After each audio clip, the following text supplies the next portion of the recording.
दोस्तों, यह कहानी बहुत ही शिक्षाप्रद, महत्वपूर्ण और ज्ञानवर्धक है। मेरा आपसे निवेदन है कि आप वीडियो को अंत तक देखें, तभी आपको कहानी का सार समझ में आएगा। कहानी का विषय है तनाव और चिंता के कारण और उनका निदान, जिसे गौतम बुद्ध ने एक आगंतुक को बहुत अच्छे तरीके से समझाया था। एक बार की बात है, गौतम बुद्ध अपने शिष्यों को प्रवचन दे रहे थे। उसी समय एक व्यक्ति अपने पुत्र के साथ उनके पास पहुंचा। बुद्ध ने एक नज़र उन पर डाली और बैठने को कहा।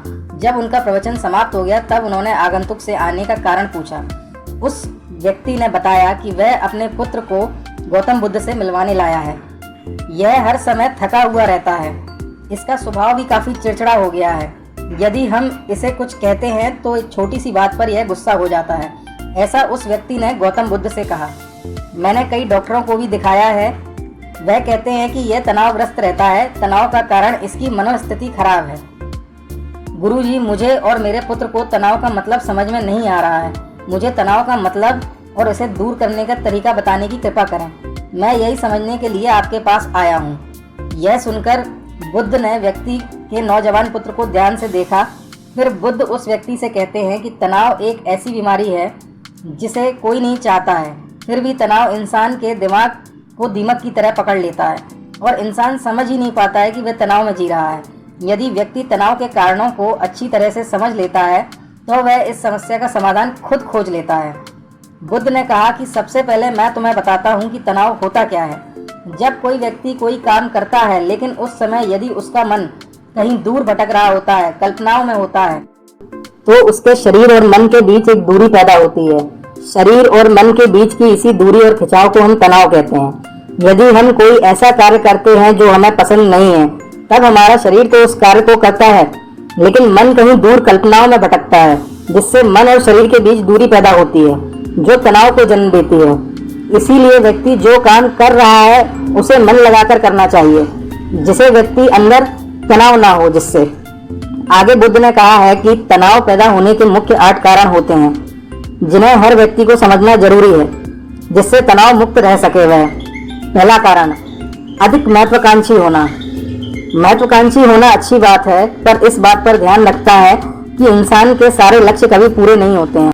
एक लक्ष्य पूरा होने पर वह दूसरे लक्ष्य की ओर भागने लगता है। इसी तरह जिंदगी भर गोल गोल घूमता रहता है और वर्तमान में कभी रह ही नहीं पाता। वह हमेशा भविष्य की योजनाओं को बनाने में लगा रहता है। उसका शरीर तो वर्तमान में रहता है, लेकिन मन में भविष्य रहता है, जिससे मन और शरीर के बीच दूरी पैदा होती है और वह तनाव भरी जिंदगी जीने लगता है। तात्पर्य यह है कि लक्ष्य को बनाना कोई गलत बात नहीं है, लेकिन समस्या तब उत्पन्न होती है जब वह व्यक्ति पूरा ध्यान लक्ष्य से मिलने वाले परिणाम पर ही लगा कर रखता है और परिणाम की चिंता करता रहता है। व्यक्ति को वर्तमान में जीना आना चाहिए। तनाव का दूसरा कारण है ईर्ष्या करना। व्यक्ति जब ईर्ष्या और जलन से भर जाता है तो उसका मन सड़ने लगता है। ईर्ष्या एक आंतरिक घाव है। आंतरिक यानी मन का घाव। व्यक्ति को दूसरे की खुशी और तरक्की से ईर्ष्या नहीं करना चाहिए। ईर्ष्या तनाव पैदा करने का कारण होती है। बुद्ध ने तनाव का तीसरा कारण बताया कि जो काम हमें पसंद नहीं है वह काम करने में मन नहीं लगेगा।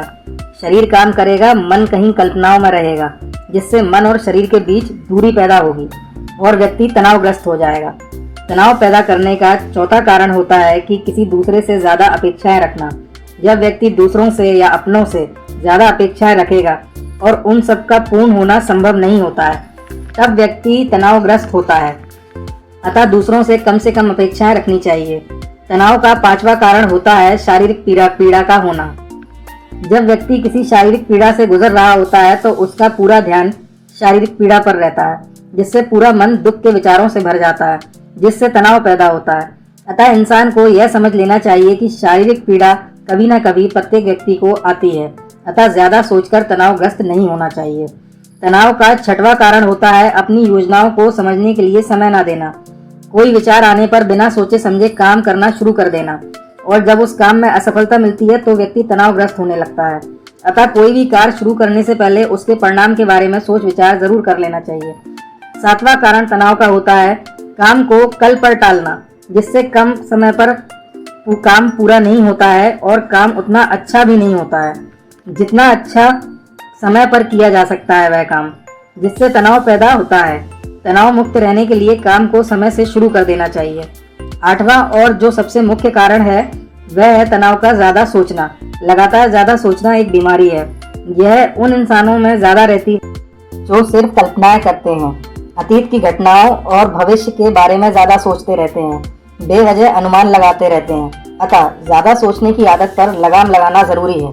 जितना हो सके काम में व्यस्त रहें, मन लगाकर काम करना चाहिए और हमेशा किसी न किसी कार्य में व्यस्त रहना चाहिए, ऐसा गौतम बुद्ध ने उस व्यक्ति और उसके पुत्र से कहा। तो आगंतुक व्यक्ति ने कहा कि मेरे पुत्र को और मुझे यह सब नहीं समझ में आ पा रहा है, अतः हम ये नहीं कर पाएंगे। आप तो तनाव मुक्ति का कोई सरल उपाय बताएं महाराज।